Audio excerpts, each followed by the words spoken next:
Xin chào các khán giả thân yêu của thế giới hôm nay. Các bạn thân mến, mỗi ngày lướt qua mạng xã hội, thật không khó để bắt gặp những vụ việc gây hoang mang lo sợ cho dư luận, khiến người ta càng lo lắng và bất an về lòng tốt của con người. Thế nhưng đâu đó vẫn có những con người hết sức tử tế, khi sẵn sàng cứu giúp người xung quanh một cách vô điều kiện. Đây là minh chứng rõ ràng nhất cho câu nói, dù có ra sao thì tình người vẫn luôn tồn tại trên thế giới này.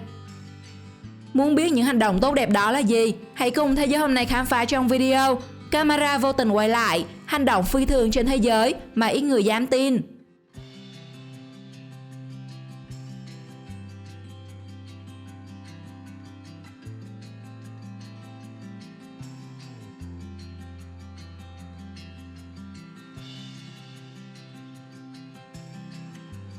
Tinh Tinh. Đây là video ghi lại cảnh con Tinh Tinh sau khi được chữa lành bệnh, người ta đã thả nó về tự nhiên. Nhưng thay vì vui vẻ chạy đi, nó đã khựng lại buồn bã, không quên lời cảm ơn đến những người đã cứu giúp nó bằng những cái ôm hết sức tình cảm.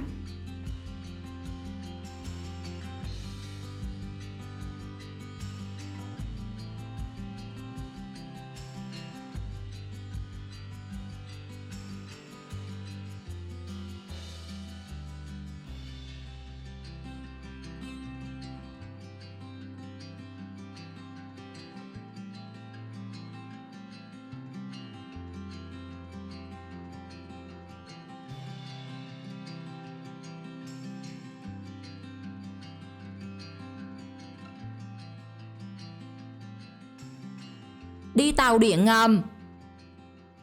Một người đàn ông vô tình bị lọt trần xuống khe đường ray của tàu điện.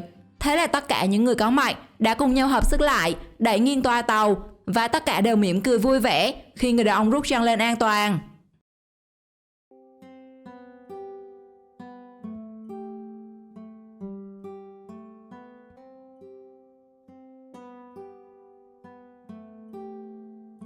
Cá sấu. Con cá sấu bị đuối nước, nhưng tưởng không ai dám bước xuống để cứu cái mạng sống của nó. Và người đàn ông này đã khiến những người chứng kiến phải tin rằng lòng tốt thì không phân biệt là dành cho ai.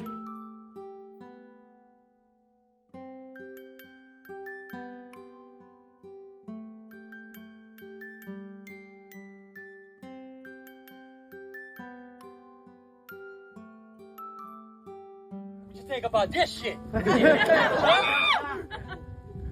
I ain't never did that before, but it looked like he's about to die.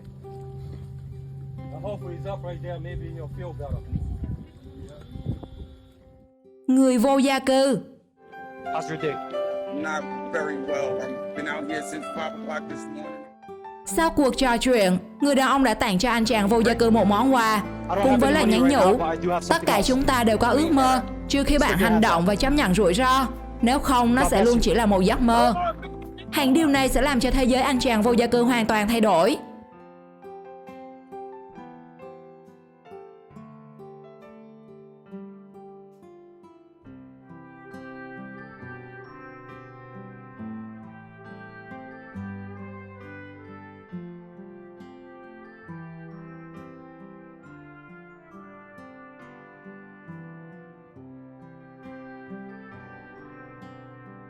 Cựu chiến binh.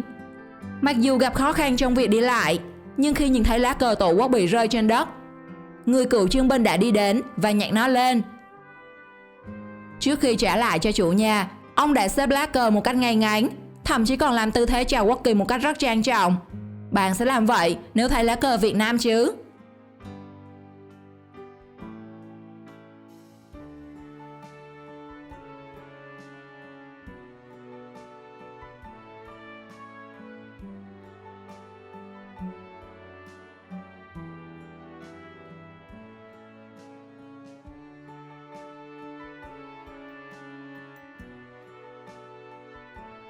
Tập gym. Hình ảnh quay được tại phòng tập gym. Người đàn ông áo trắng đã không mấy lịch sự khi lấy đĩa tạ mà cậu thiếu niên đang chuẩn bị tập. Hành động này đã lọt vào mắt của người đàn ông áo đen, và ông ấy đã không ngần ngại ra tay nghĩa hiệp.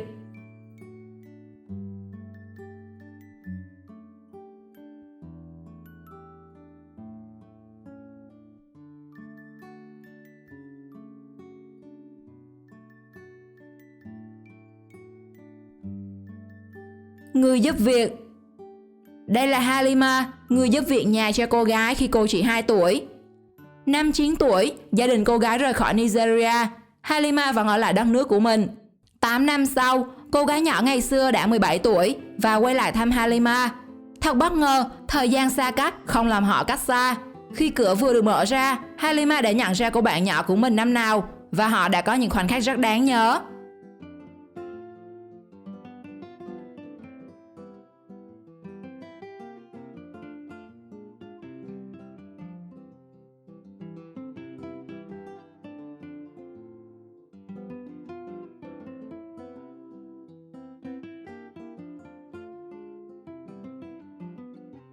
Cầu thủ Thụy Điển. Đoạn clip được ghi lại tại giải hạng nhất Thụy Điển. Sau một tình huống bóng, chiếc giày bên phải của Michael Marquez bị tuột ra ngoài. Dù cố gắng mấy cũng không xỏ lại được. Khi đó người đồng đội Mama đã không một chút ngần ngại dùng cả hàm răng của mình để kéo gót giày, giúp cho Marquez có thể tiếp tục thi đấu.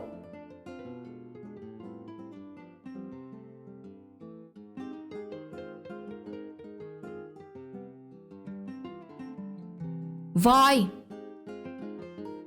Những cảnh quay được ghi lại sau vụ va chạm giữa tàu lửa và con voi cho thấy con vật tội nghiệp có nhiều vết thương hở trên khắp cơ thể và nó hầu như không thể đứng dậy, nhưng nó vẫn cố gắng lê thân mình ra khỏi đường ray, như cách nó nghĩ rằng nó sẽ an toàn khi rời khỏi đó.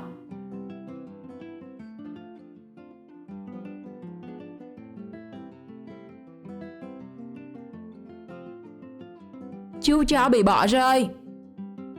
Có lẽ nhiều bạn sẽ nghĩ rằng những chú chó không hề có cảm xúc khi bị chủ bỏ rơi.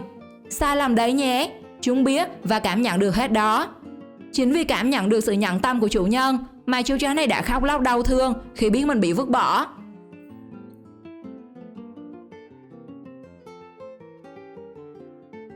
Đi máy bay. Hình ảnh đầy cảm xúc được chia sẻ trên một chuyến bay. Tất cả hành khách đều đồng loạt bật đèn tượng trưng cho việc thắp nến để chúc mừng sinh nhật một cụ ông 95 tuổi có mặt trên chuyến bay. Điều bất ngờ này đã làm ông cụ cảm thấy hạnh phúc.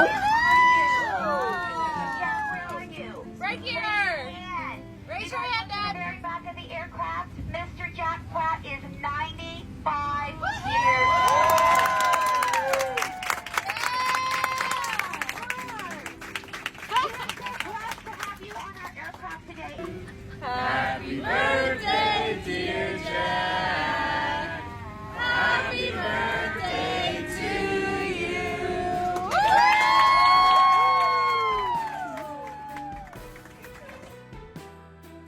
Con chó.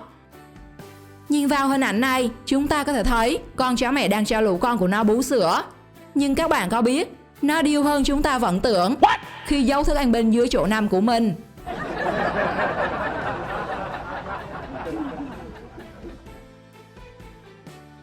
Người đàn ông. Vợ qua đời, những đứa con thì vùi đầu vào công việc. Người đàn ông này chỉ có chú chó làm bạn, nhưng với sự hoạt bát và lém lỉnh của con cờ hó đã làm cho người đàn ông trở nên vui vẻ mỗi ngày. Thế mới nói, chó chính là người bạn thân thiết nhất của con người chúng ta, nên hãy nói không với việc ăn thịt chó nhé.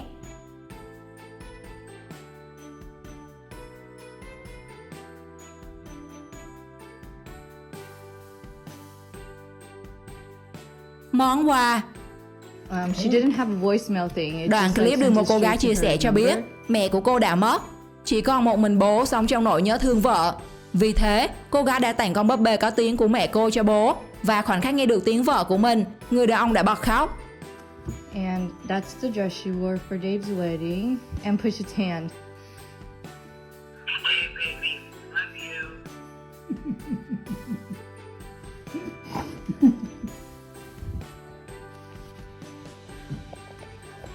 Đi xe ô tô. Đoạn video hẳn sẽ làm chúng ta càng thêm tin rằng cuộc sống vốn còn rất nhiều người tốt bụng, nhưng người đàn ông đi đường trong đoạn video này chẳng hạn phát hiện nắp xe máy ô tô phía sau mình bị mở ra. Người đàn ông đã cho xe ngừng lại và rồi chạy đến đóng hộ luôn nắp xe.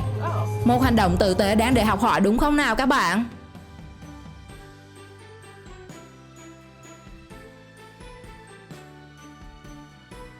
Người đàn ông đi đường. Thấy con mèo bị kẹt trên tường cao, người đàn ông đã nhanh trí nâng chiếc xe đạp để bắt cầu cho con mèo đi xuống an toàn.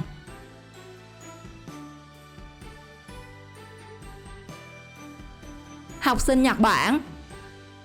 Chỉ đơn giản là một cái cúi đầu, nhưng hành động nhỏ này của học sinh Nhật Bản cũng khiến nhiều người bất ngờ, ngưỡng mộ, thậm chí là xấu hổ vì cảm thấy chính mình chưa làm được như vậy.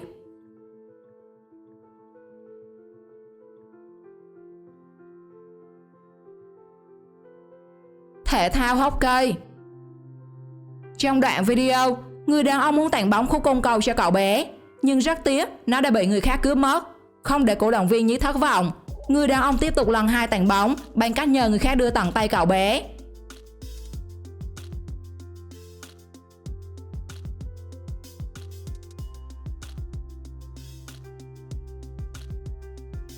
Chàng trai lùn.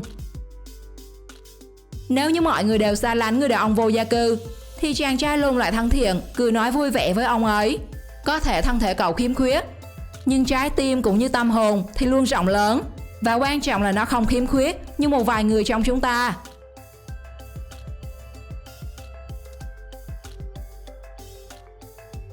Cô gái.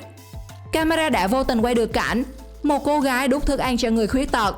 Hành động này cho thấy một cô gái đẹp chưa chắc đã có một tâm hồn đẹp, nhưng một cô gái có tâm hồn đẹp thì chắc chắn là một cô gái đẹp.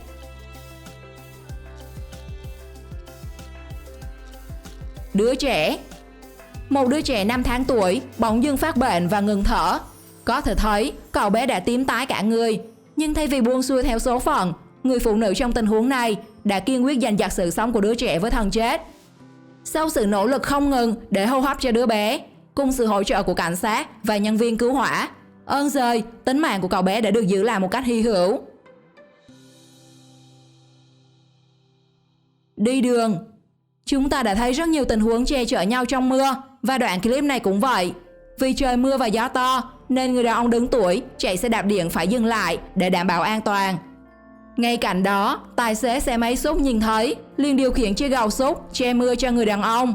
Một hành động có thể khiến người ta ấm lòng dù trong thời tiết lạnh giá của mưa và gió. Tình huống phi thường nào trong video này làm bạn ấn tượng nhất? Nhớ comment câu trả lời trong phần bình luận cho mình biết nhé. Xin chào và hẹn gặp lại các bạn.